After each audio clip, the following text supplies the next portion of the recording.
ದಿನಕ್ಕೊಂದು ದೈವವಾಕ್ಯ. ಸೂರೆ ಮಾಡುವವನು ಸ್ವಂತ ಮನೆಗೆ ಕೇಡು ಮಾಡುತ್ತಾನೆ, ಲಂಚವನ್ನು ದ್ವೇಷಿಸುವವನು ಸುಖವಾಗಿ ಬಾಳುತ್ತಾನೆ. ಜ್ಞಾನೋಕ್ತಿಗಳು 15:27. ಆತ್ಮಾವಲೋಕನ. ಅಪ್ರಾಮಾಣಿಕ ಅನೈತಿಕ ವಿಧಾನಗಳ ಮೂಲಕ ಸಂಪತ್ತನ್ನು ಗಿಟ್ಟಿಸಿಕೊಳ್ಳುವುದು ವಿನಾಶಕಾರಿ. ದುರಾಸೆ ಅಥವಾ ಲಂಚದಿಂದ ಪ್ರೇರೇಪಿಸಲ್ಪಟ್ಟ ಅಂತಹ ಕ್ರಿಯೆಗಳು ಅಂತಿಮವಾಗಿ ವ್ಯಕ್ತಿಗೆ ಮಾತ್ರವಲ್ಲ, ಅವರ ಕುಟುಂಬಕ್ಕೂ ಸಮಸ್ಯೆಯನ್ನು ತಂದೊಡ್ಡುತ್ತದೆ.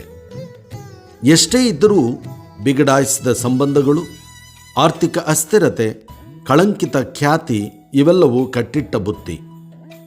ನಿಜವಾದ ಸಮೃದ್ಧಿ ಕೇವಲ ಆರ್ಥಿಕ ಲಾಭದಿಂದ ಮಾತ್ರವಲ್ಲ, ನೈತಿಕ ತತ್ವಗಳಿಗೆ ಅನುಸಾರವಾಗಿ ಬದುಕುವುದರಿಂದಲೂ ಬರುತ್ತದೆ.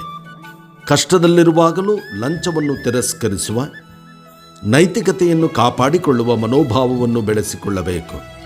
ಸಮಗ್ರತೆಯ ಜೀವನ ಶಾಂತಿಯುತ ಸಮೃದ್ಧ ಅಸ್ತಿತ್ವಕ್ಕೆ ಕಾರಣ.